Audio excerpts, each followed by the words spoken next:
Good morning guys. আজি ৰাতিপুৱাতে পকা পকা অমিতাৰে আৰম্ভ কৰি দিলোঁ। অমিতাটো যেনেকুৱা পকা সুন্দৰ, সকলোৰে দিনবোৰ এনেদৰে সুন্দৰ হৈ উঠক তাৰে কামনা কৰিছোঁ। আমি বজাৰৰ পৰা কিনি অনা পকা অমিতা নহয়, আমাৰ ঘৰৰে পকা পকা অমিতা। মই এতিয়া এই পকা অমিতাটো ফালি দেখুৱাম আপোনালোকক। গুটি একেবাৰে কম আছে ইয়াতে, গুটি প্ৰায় নাই বুলিও ক'ব পাৰি, তথাপিতো দুই এটা আছে, নোহোৱা বুলিও নকওঁ। এয়া চাওক গুটি, এয়ে চাওক, এইকেইটা মাত্ৰ গুটি। এই অমিতাটো জাতটো হ'ল ৰেড চিলি, আৰু আমাৰ ঘৰত এডালেই গছ আছে, কিন্তু আমি সেই গছডালৰ পৰাই খাই শেষ কৰিব নোৱাৰোঁ। এনেদৰে অমিতা আপোনালোকেও ৰাতিপুৱা পুৱা খাওক আৰু আপোনাৰ স্বাস্থ্য মজবুত কৰি ৰাখক।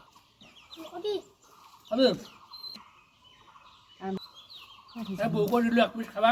এনেকুৱা জাতৰ অমিতা বহুত ভাল, গুটি কম, প্লাছ ইয়াতে কিমান দাঁত চাওক আপোনালোকে।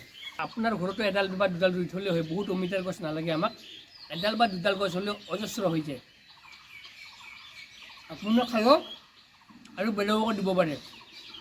মোৰ এডালে গছ আছে অমিতাৰ, মই সেইডাল গছৰ পৰাই আমিও খাওঁ আৰু ওচৰৰ দুই এঘৰ মানুহে নিয়েও। বজাৰৰ পৰা কিনি অনাত কৰি বহু গুণে শ্ৰেষ্ঠ এই আমাৰ ঘৰৰ অমিতা।